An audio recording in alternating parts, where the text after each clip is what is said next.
निदान प्रभु में और उसकी शक्ति के प्रभाव में बलवंत बनो। हे भाइयों, तुम्हारे विषय में हमें हर समय परमेश्वर का धन्यवाद करना चाहिए और यह उचित भी है, इसलिए कि तुम्हारा विश्वास बहुत बढ़ता जाता है और तुम सबका प्रेम आपस में बहुत ही होता जाता है। हमारे सब कलेशों में शांति देता है ताकि हम उस शांति के कारण जो परमेश्वर हमें देता है उन्हें भी शांति दे सके जो किसी प्रकार के कलेश में हो। क्योंकि जैसे मसीह के दुख हमको अधिक होते हैं वैसा ही हमारी शांति भी मसीह के द्वारा अधिक होती है। संचेत हो और जागते रहो, क्योंकि तुम्हारा विरोधी शैतान गरजने वाले सिंह की नाई इस खोज में रहता है कि किसको फाड़ खाए। विश्वास में दृढ़ होकर और यह जानकर उसका सामना करो कि तुम्हारे भाई जो संसार में हैं ऐसे ही दुख भोगते रहे हैं। इसलिए परमेश्वर के अधीन हो जाओ और शैतान का सामना करो, तो वह तुम्हारे पास से भाग निकलेगा। परंतु इन सब बातों में हम उसके द्वारा जिसने हमसे प्रेम किया है जयवंत से भी बढ़कर हैं।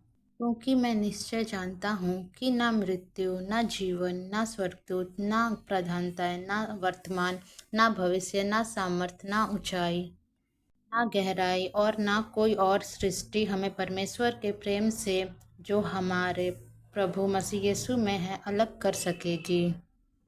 और किसी और काम के लिए नहीं, परंतु केवल चोरी करने और घात करने और नष्ट करने को आता है। मैं इसलिए आया कि वे जीवन पाएं और बहुतायत से पाएं। उसी ने हमें अंधकार के वंश से छुड़ाकर अपने प्रिय पुत्र के राज्य में प्रवेश कराया।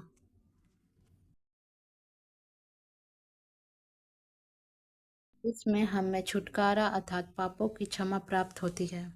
तुम किसी ऐसी परीक्षा में नहीं पड़े जो मनुष्य के सहने से बाहर है, और परमेश्वर सच्चा है, वह तुम्हें सामर्थ्य से बाहर परीक्षा में ना पड़ने देगा, वरन परीक्षा के साथ निकास भी कराएगा कि तुम सह सको। कारण हे मेरे प्यारो, मूर्ति पूजा से बचे रहो। उसी ने हमें अंधकार के वंश से छुड़ाकर अपने प्रिय पुत्र के राज्य में प्रवेश कराया, जिसमें हमें छुटकारा अर्थात पापों की क्षमा प्राप्त होती है। डटे रहो और प्रार्थना करते रहो कि तुम परीक्षा में ना पड़ो।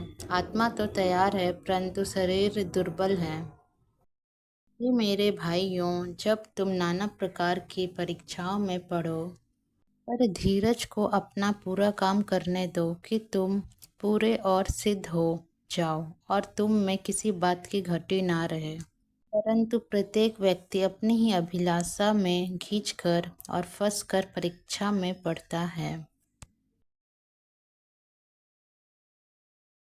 इस कारण झूठ बोलना छोड़कर हर एक अपने पड़ोसी से सच बोले, क्योंकि हम आपस में एक दूसरे के अंग हैं। और ना शैतान को अवसर दो, और मसीह के भय से एक दूसरे के अधीन रहो।